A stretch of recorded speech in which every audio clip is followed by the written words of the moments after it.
Everybody, Ricardo Wilkins here. We're going to give it a couple more minutes and then we'll get started. While we wait, I'm just doing a little sound check here. Hit the Q&A. Let me know if you can hear me. And if you have any questions that you were thinking about as we go through this, also use a Q&A for that as well. I'll try to address those. But again, we'll give it about one more minute. Let some folks jump in.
All righty.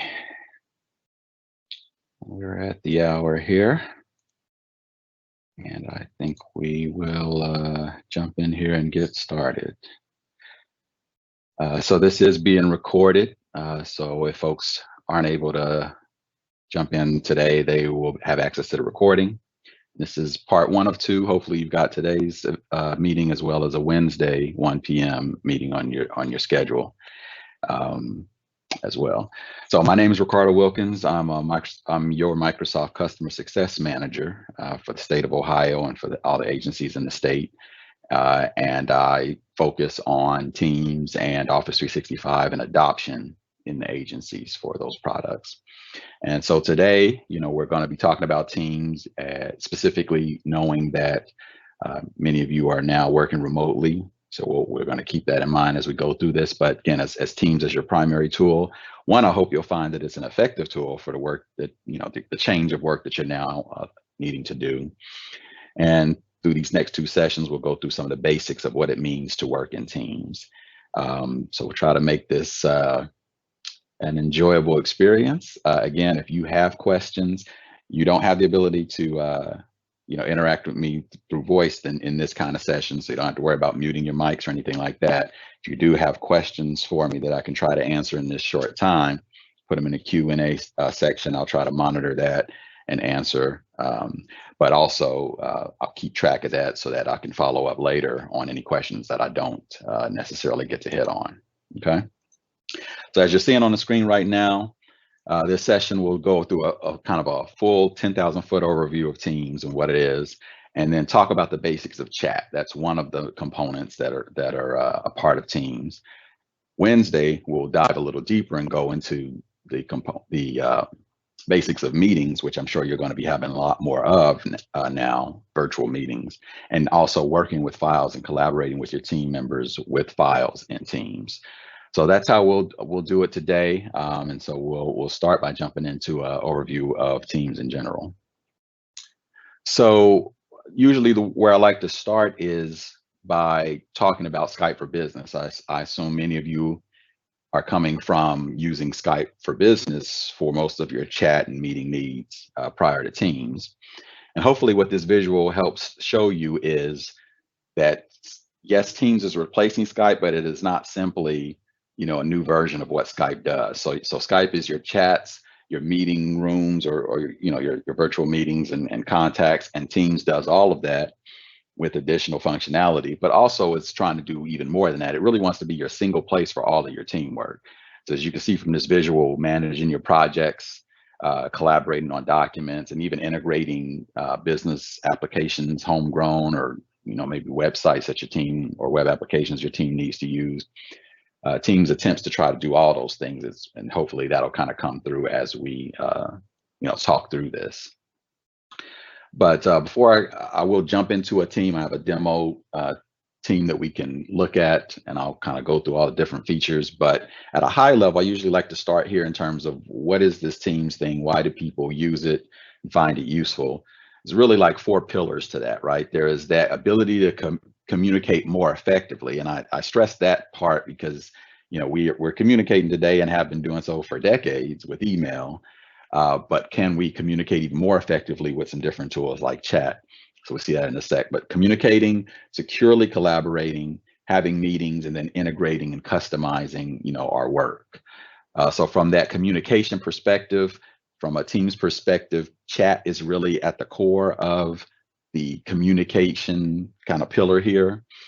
Just like you would chat in Skype for business, you're chatting in Teams. The big difference, as we'll see when we go jump into demo, is this chat persists, just like your email does, right? So I know you may have been using Skype for a quick message to someone. You close the window, it goes away, perhaps. But with email, we don't expect those emails to go away after we email someone, right? And so it's a combination of what we call one-to-one chat as well as team chat that needs to persist. So we'll see what that looks and feels like in a sec. Securely collaborating, just again as a reminder that as a state agency, you're working within the government cloud with all of those compliances. The OIT can manage and monitor and those kind of things. So you have that confidence in knowing that just like the rest of your tools in your stack, these are compliant and secure. And then the meetings that you have. So whether it's video, audio, whether it's sharing your screen, all of those things are potentially one click away. Firing up a meeting with a few people or a lot of people. In the case of a normal Teams meeting, that can be up to 250 people, full two-way communication. Or in a meeting like this, which is what we call a live event, up to 10,000 people, right? So lots of different ways to connect with folks. And then lastly, that ability to kind of integrate and customize. We have third-party app integrations. You're not seeing a lot of them today. The state is still in the beginning stages of enabling a lot of those, but there'll come a time when, just like this kind of visual here shows, if you've got some third-party apps or web apps that you've been using, there may be some integration, with Teams to just again bring all of those things into one place. So that's really the high level of why Teams, right? If we go over to Teams itself, I'm gonna now take an opportunity to kind of go around kind of the environment and kind of show you all the pieces and parts that are important to know. What I want to make sure that you're feeling comfortable the moment I want to say go back to your desk, but you're probably already at your desk. But after this session, you're sitting in front of Teams and you have a feel for what it is you're looking at. So we're in this demo person's team, and we can see here that on the left rail we got a bunch of buttons for which I've clicked the Teams button here, and it's showing me all the teams that I'm in and the channels that are in them. So the teams you can kind of see with the colored square or logo if you were to upload a logo next to the name, and I can expand and collapse them if I need to. And now, while it looks like this person is in only 4 teams, if you notice here, there's a hidden teams area. They're actually in a lot more teams than that. So it's nice that we can hide and show teams as we need to, so we don't feel too overwhelmed with the list of teams. That's perfect for someone like me who is probably in about 60 teams, literally in my real life. So to be able to hide and show is really important. I probably show maybe 10 of my teams, and there's about 50 of them that are down in the hidden area. And where we do that is these 3 dots next to the team name. We can see a hide or a show button if we were in the hidden teams area. So that's how we hide and show them, right? So it just may help you to hide some of the ones that maybe aren't as active or that you don't need to look at, in your face all day, every day. Same with channels. What are channels? Channels are really areas where we can talk about a specific topic and have files and other assets about that topic. Sometimes I like to call it, if we were to create, sometimes they call them war rooms, right? Like there's a topic going on right now. I want to, let's use that conference room A to be the residential taxes room. We're going to put, stuff on the wall. We're going to, have whiteboards. We're going to go in there. That's kind of what these are. So every channel has the ability to let you talk and have files about that, and we'll dive into that in a sec. There's a question about whether teams can integrate with CRMs, and the short answer is probably yes. I mean, there's certainly integration with our CRM tool. Whether if you're talking third party, it kind of depends. There's a long list of third party apps that we integrate with. I don't know specifically which one you're talking about. And then guides for integration with Power BI. We'll see that in a sec when we start going into tabs. You can see there's a Power BI integration there as well, but we'll get to that in just a sec. So I'm just going through some of the questions I'm seeing there. But we're talking channels. So just like we can hide and show teams, we can hide and show channels, right? So I click the 3 dots next to a channel, and let's go down to this one. Let's see, my interface, it looks a little different than it normally does. There's my show. Okay, yep, there's my show there. So I can show a channel, and there's my hide. I don't know why that didn't show up before. That was kind of weird. It might be, that I was on the general channel, which is always there, so you can't hide and show that. Yeah, so 3 clicks, hide and show for a channel. So that's important to me because I'm in a team with 99 channels in it. I only care about one of those channels. So it's very useful for me to be able to hide 98 channels and show one channel. And in fact, because that one channel is important to me, not only am I going to show it, but I'm going to come here and I'm going to follow that one channel that I care about. That's basically telling teams, I don't want to miss anything going on in this channel. Send me notifications, as needed, so I know something's happening in that channel. So really what we're going down is this path of how do we fine tune notifications in teams as you become a person like me, right? In 60 teams and 99 channels, how do I manage all that volume, hiding and showing, following, and basically fine tuning our notifications. So the last piece to that, if we come all the way over here to the circle up in the top right, it may be your face, it may be your department logo. But you really want to, in your first 5 minutes of Teams, go up here and make sure that the settings area and then the notifications area looks the way you want it to. And by that, I mean, you can see that for the different things that happen in Teams, I get to decide how I want Teams to notify me. Do I want it to only show it to me in the activity feed, which we'll see in a sec? Do I want a pop-up banner, or do I even want a banner and an email? The only kind of recommendation I make here among all these things, do what you like, but on the personal mentions, and we'll see a mention in a sec when we talk about chat, I would make sure you keep email on, especially in the beginning here, because that's going to, when someone personally mentions you, they really want you specifically to see their message. And so you don't want to miss those. It's almost like they're trying to send you an email almost. So banner and email on this option, make sure that if I'm away from Teams, Teams will eventually send me an email saying, hey, someone's trying to reach you in Teams. So it gives me that nice reminder. And regarding emails, if you come down to the bottom, you can see I can make them be as soon as possible, or maybe I just want them every hour, or maybe once a day. So you have those kind of options as well. So you come in here to kind of decide just how chatty you want Teams to be with you regarding notifications. And whenever you do get those notifications, where do they show up? If I come up to the left rail and hit activity, this is my activity feed. This is kind of like my inbox for Teams. That's going to show all of the different things that are going on in my Teams, the notifications, people's replies, if I get added to a team, so forth and so on. So certainly any channel I follow is going to definitely be in this area. So that's really what you're trying to manage, is how much stuff comes in here, how many pop-ups are you getting, and that kind of thing. So activity feed is kind of where I sit all day. I tend to have 50-50 teams in Outlook, and just like we all leave Outlook open all day long, we really should learn to leave Teams open all day long too, because eventually you'll start to have a lot of activity there. So my teams and my channels are there, and we're going to jump into the chat in that channel area here in a sec. I just want to kind of round out the whole what am I looking at piece here. So first, I will point out, if you go down here, you see at the bottom, join or create a team. This is probably for most folks in agencies that I work with, you don't have the ability to create your own team. You need to like create a ticket or ask one of the admins to create it for you. So don't expect to see that showing up for you as the ability to create a team. I get that question a lot. And if I keep coming down the left rail, and I'm going to come to chat back in a sec, but we see calendar, which we'll really get into in the next session, where we can create meetings and see the meetings that we're in. Calls may or may not be implemented for you right now. That's an ongoing project in the state to kind of fully integrate calls and whatnot. So you may or may not see that piece there. And then files are going to show all your files across all your teams, in addition to even showing your OneDrive account and the files that are there. So again, this is one of those, scenarios where Teams is trying to keep you in Teams and giving you the convenience of even getting to your OneDrive files without having to leave Teams.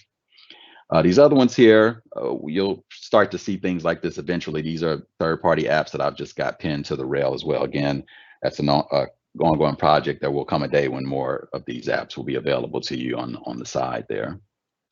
So I wanted to go down the left rail there. We already talked about the settings area here, which is important. And then the last one, just as a tour around, would be the search box.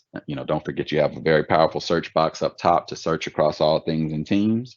So you see here, I search for the word roads.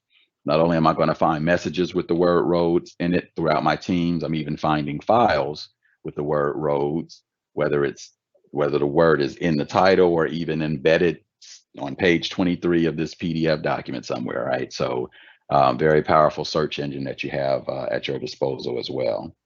Looks like you do have the files button from the calls button from what I can see from the Q&A, so that's great. Awesome. So that was the kind of tour around, but now let's talk about chat for a sec. So in any given channel, you can see that people in this demo environment have been chatting away. I actually want to pivot and actually start. This is what we call Teams chat, but I want to actually go and hit the little chat button on our left rail here and talk about what we would call private chat or one-to-one chat. And the reason I'm starting here is because this is probably what's closest to what you experience today with Skype, right? You go into Skype to have a one-to-one conversation with someone else. You could have been doing group chats, but you probably weren't doing so much group chats as you were one-to-one chats. And so that's kind of what this is. I click the new chat button up here, and I can fire up a chat with anyone, like let's say my buddy Nestor that I always chat with. So I start up a chat with Nestor, but what's different about Skype is me and Nestor have been chatting, it looks like, since last November. And all of those chat messages are still persist, right? So that's the big difference. It's great from the perspective of us having an ongoing, continuing conversation and dialogue. We can reference things that we talked about previously, but it could get you could need to get used to it if you are more used to just those one and done kind of conversations. But you can see that's a conversation with a single person or even multiple people. Here I can see that I'm having a conversation with Joni and Nestor, and we're talking it up, and we've been talking it up since last October. Now, what if the conversation we start talking about, I really wish I could bring another person into it. That's easily done with the add people, but I like that it's done with some intelligence, right? We've been talking since October. I might want to bring someone into the convo, but I don't need them to see everything we've been saying for the last 5 months. So it gives me some options. Do I want to include the chat history at all? Or maybe just include a couple of days worth or something like that. So it's real easy to bring someone in and even start up a new conversation with just a couple clicks. And as you can imagine, you're also one click away from turning this chat into a video or audio call, and even one click away from starting up a screen share with this person or people right there in the private chat. So again, the same things you're doing in Skype, but some additional functionality as well. That will also apply, that additional functionality also applies when it comes to the kind of messages that we post. In Skype, we're pretty much used to black and white text, maybe some emojis and whatnot. But you can see here, I'm actually composing a message that's got bullet points, or bullet points, and you can see I got highlighters and I can, change fonts and all those kind of things. And that really happens because I am hitting this, the little A at the bottom here, if you can see that, call it the format button. That's what brings up these additional controls for me. And everything from screenshots to, whatever we really need there. It can have a richly formatted message there. So that's nice. You don't have to worry about trying to keep your chat messages down to a couple of, sentences. You can say the same kind of things, richly formatted things that you would say even if this was email. Um, um, and to the question in Q&A, no, Nestor and I don't have a secret code language with all of these. It's just my laziness in typing during demos. That's a good question. So hit the format button. I can do all of those things. It's kind of like what you're used to seeing in email and even a Word doc. Can also upload a document in this chat, and so that's nice too, that we have this running list of files that we can collaborate with. We get our own tab even for our 2 or 3 person group here. So I can upload files. I still have emojis. I have the ever popular GIFs that can be added, even stickers like the sticker that I created there. So we get all of those things in chat. So again, a little more elaborate than your Skype piece.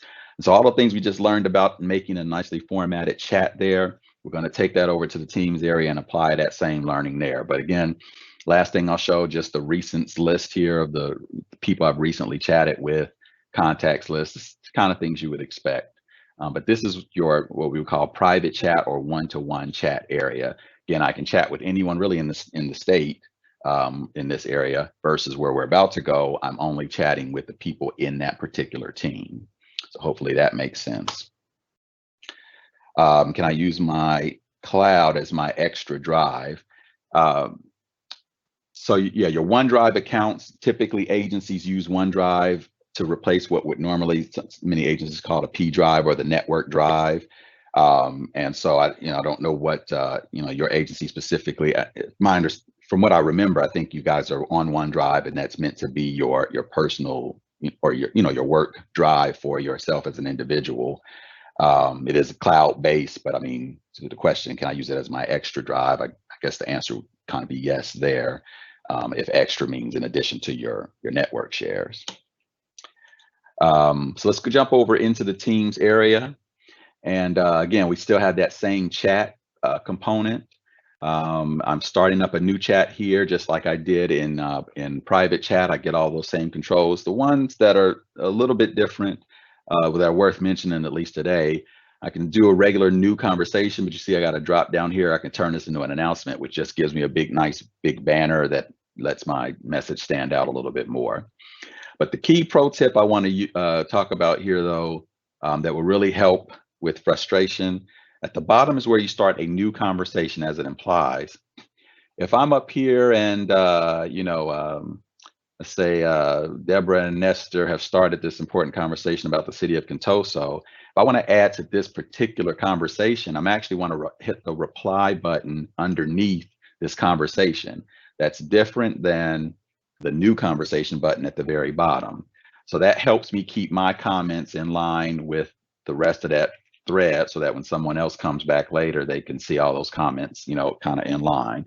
If you make the mistake of trying to reply to that conversation by coming down and starting a new one, it'll look like it worked initially, but eventually it'll be kind of like an orphaned message. You won't be able to tell that I'm trying to reply to that particular conversation. So that's a good pro tip, save you a lot of headaches down the line.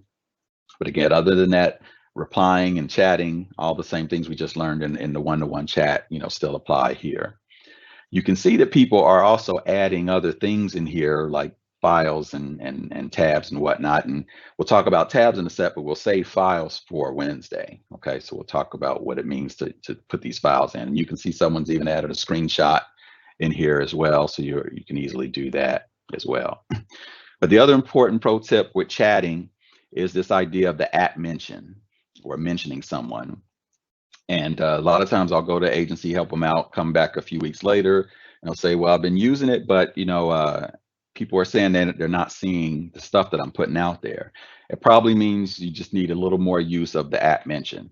So when I start a new conversation, um, even though this post is going to be visible by everyone in the team, I might actually want someone very specific or a couple people specific to make sure that they see it. So I might say, hey, the so and so and so, my little secret language here. And at the end, I might say at Nestor, my buddy Nestor, and at Joni, right? So as you can see, I just hit the at symbol. People came up for which I chose the one I wanted to mention, and I clicked that, and you can see them kind of highlighted or hyperlinked or whatever in the post. When I post this message, yes, everyone in the team still sees it, but those three folks are going to get a special notification saying something to the effect, someone's trying to reach you, or I can't remember the exact verbiage. So, and when they click that, they're going to come right to this message. They don't have to go, they don't have to say, oh, somebody's trying to reach me, let me go find that message. They'll come right here. So that's just a way to call out things. And especially in these first few weeks, maybe even first couple months of teams, right? Use those a lot because people are still haven't become addicted to teams like I am, where I don't miss anything because it's open all day. People may still be spending a lot of time in Outlook. These app mentions will help send them those reminders to say, oh yeah, I do need to check what's going on in the Teams area. In addition to app mentioning people, I can also app mention, the whole team really. There's the whole finance team. I could mention them, or even a channel in the team. Maybe I would just want to people that are following the business taxes and licenses. I want to app mention them. So app mention people, channels, or teams. But using that will really help make sure your stuff gets seen by the right people. So that's a good tip there. So we've got a few more minutes, and I'll wrap it up and look at Q&A just by talking about the tabs area. Tabs are really just a way to pin key content. So you can see here in this team, instead of, and we'll talk about files on Wednesday, but if we always look at the federal holidays document, instead of making my team members come in here and go through 100 documents, finding that every time, if that's a key document, why don't I pin the federal holidays document here as a tab so that we always have the quick ability to see it? Or the pay calendar here, we all want to see that, let's pin that here. Or maybe even a key website that we all go to and read religiously, like my blog here. Let's pin a key website, and this could be, maybe a web app even that we want to pin. But that all happens with the plus symbol here, where I have a few things that I can pin, to my team. Down here is where the third-party apps would go. And again, today you may not see any, but that, over time, those will start to get released throughout the state. But the key ones here, as you would expect, pinning Office files like Word, Excel, PowerPoint documents, but also assets that exist in SharePoint. If you're using Stream, maybe a Stream video, websites, even if you're using Planner, you can pin a plan. And then, as someone asked in the Q&A, even pinning a Power BI, workspace or report can be pinned here as well. So that's what I would say would be the main integration of Power BI into Teams, as your question alluded to. All of these things here, I can certainly go to. They all exist outside of Teams, right there. I can go straight to Planner and go straight to SharePoint and so forth. But these just let me pin them in a nice, easy way. And again, it becomes even more useful as you start to get more third-party apps there. That's what tabs are. I have tons of them here. Great way to pin key assets to your team to make it easier for the rest of your team to get at things. Taking a look at the questions here. Someone asked about pinning a chat. There's no concept of pinning a chat per se. You do have the option, though. You can see this long-running conversation here. For that conversation, if I go over to the three dots, not only do I have things like the like and emojis, but I can also copy a link to that chat, which I could paste in an email or somewhere, and someone clicks that and goes right to this conversation, which is very useful. That's about the closest thing you get to you can't really pin that, but that's the closest thing you get to kind of getting at a particular chat. So hopefully that answers that question. And then just looking through, okay, I think I captured them all there. Yeah, so that's the tabs there on the side, pinning key assets, our files tab, which we will talk about on Wednesday, and then our posts in general.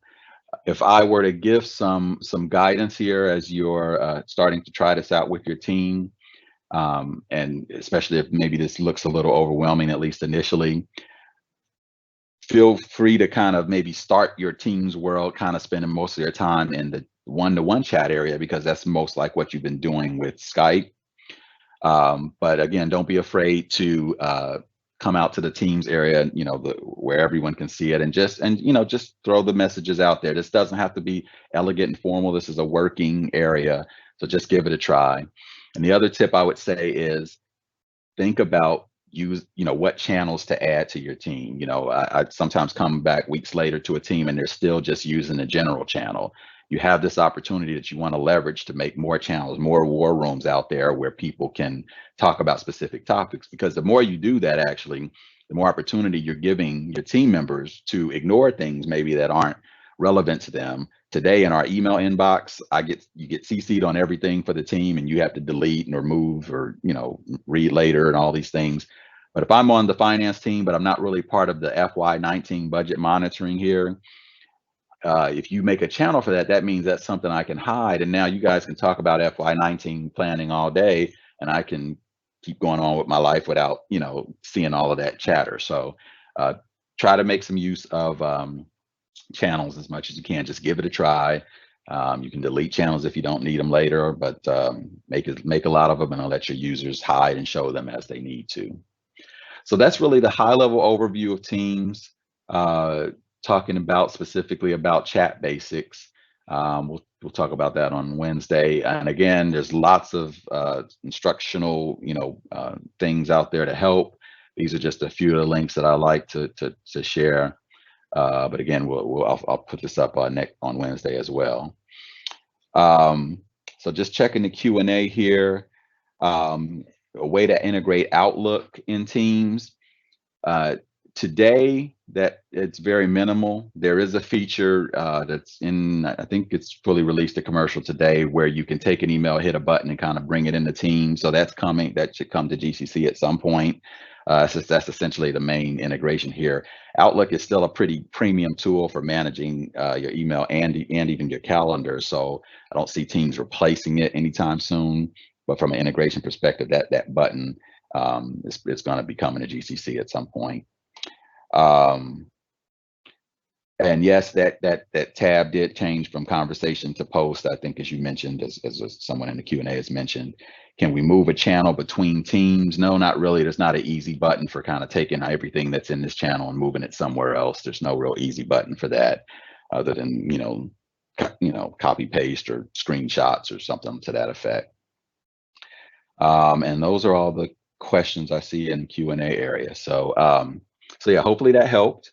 We're at time. Again, we'll do another half hour on Wednesday, 1 p.m. We'll talk more about meetings and files. In between then, though,